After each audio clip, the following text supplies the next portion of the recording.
Ako si Marlon, isang sundalo at mapagmahal na asawa at ama sa aking mga anak. Dati nga pala, ako ay isang tamad pero masipag na ngayon. Lumalaki na kasi ang aking mga anak kaya dapat na akong magdoble kayod para sila ay mataguyod. Ang bilis na kasi talaga ng panahon. Parang kailan lang ang ating kabataan.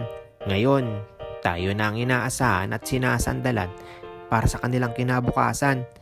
Ito lang kasi ang pwede kong may pamana sa kanila. Hindi naman kasi ako mayaman. Kaya sipag at tiyaga at diskarte na lang ang aking puhunan para ang kanilang kinabukasan ay mapaghandaan. Ganun talaga ang buhay. Dapat lagi tayong palaban. Huwag gayahin ang mga taong talunan. Kung sino din naman ang dapat lumaban kundi tayo rin naman. Kaya tara mga pare koy, samahan nyo ako sa diskarte kong palaban. Pupunta nga pala ako ngayon kay